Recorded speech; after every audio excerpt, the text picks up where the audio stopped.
24 საათი ისრაელსა და ჰამას შორის საომარი მოქმედებების დაწყებიდან მსხვერპლია ორივე მხარეს. ბოლო მონაცემებით დაღუპულია ისრაელის 3 მშვიდობიანი მოქალაქე. ღაზის სექტორში კი სარაკეტო იერიში უკვე 13 ადამიანის სიცოცხლე შეიწირა. ამ დროისთვის ოპერაციის დაწყებიდან 1 დღის შემდეგ ღაზიდან ისრაელის სხვადასხვა ქალაქის მიმართულებით უკვე 80-ზე მეტი ჭურვი ისროლეს. ოფიციალურმა თელ-ავივმა საპასუხოდ უკვე გამოაცხადა რეზერვში მობილიზაცია. არ არის გამორიცხული, რომ ჰამასის წინააღმდეგ ფართომასშტაბიანი სამხედრო ოპერაცია დაიწყოს.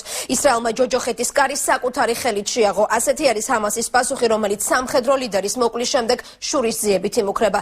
ნახეთ ჩვენი რეპორტაჟი ცხელი წარდელიდან. ისრაელის არმიამ ღაზის სექტორთან მძიმე ტექნიკის მობილიზაცია დაიწყო.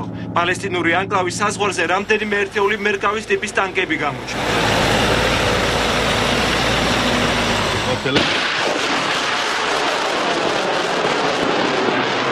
ამასობაში ჰამასი ისრაელზე თავდასხმას აგრძელებს. ღაზის სექტორიდან 25 კილომეტრში მდებარე ისრაელის ქალაქ კირიათ მალიჩიში ჭურვი 4 სართულიან სახლს დაეცა. აფეთქებას მშვიდობიან მოსახლეობაში მსხვერპლი მოჰყვა. ბოლო მონაცემებით ჰამასმა ისრაელის მიმართულებით 80-ზე მეტი რაკეტა გაუშვა. აქედან ისრაელის ადავცვის სისტემამ 30 ჭურვი მოიგერია. ჰამასის მხრიდან შეტევის გამო ისრაელის რამდენიმე ქალაქში მოსახლეობა თავშესაფრებშია გადაყვანილი. ღაზის სექტორში საბრძოლო მოქმედებების გარდა სიტუაცია დაიძაბა ისრაელის ჩრდილოეთით. გამოცემა Times of Israelis ინფორმაციით, გოლანის სიმაღლეებზე სირიის მხრიდან ცეცხლი გაიხსნა. სუბუქად დაიჭრა ისრაელის არმიის ერთი ჯარისკაცი. We saw on Israel this morning. ამ დილით ჩვენ ისრაელზე ფატალური თავდასხმის მოწმენი გავხდით. გასულ თვეებში ყველა მივიხილეთ, როგორ ბომბავდნენ ჰამასის წევრები და მათი მოკავშირეები ისრაელს. ტერორისტების სამიზნე ჩვენი მოსახლეობაა. ახლა ჰამასის სამხედრო მანქანის შეჩერებას ვცდილობთ, რათა ჩვენი მოსახლეობა დაცული იყოს. On an ongoing basis. დღეს ჩვენ ჰამას და სხვა ტერორისტულ ორგანიზაციებს მკაფიო შეტყობინებას უგზავნით. საჭიროების შემთხვევაში ისრაელის თავდაცვითი ძალები მზად არიან ფართო ოპერაცია ჩაატარონ. ჩვენ ბოლომდე დავიცავთ ჩვენს მოქალაქეებს. ღაზის სექტორში საბრძოლო მოქმედებების გამო გაეროში უშიშროების საბჭოს საგანგებო სესია მიმდინარეობს. დახურულ სესიას ისრაელის და პალესტინის წარმომადგენლები დაესწრებიან. ახლო აღმოსავლეთში კონფლიქტის გამწვავებასთან დაკავშირებით საგანგებო განცხადებას აკეთებს საფრანგეთის საგარეო საქმეთა მინისტრი.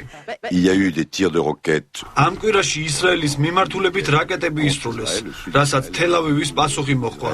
კრიზისთან დაკავშირებით უშიშროების საბჭო შეიკრიბა. გაიმართება არაბთა ლიგის ხდომაც. კონფლიქტის ესკალაციის შემთხვევაში რეგიონი კატასტროფის წინაშე აღმოჩნდება.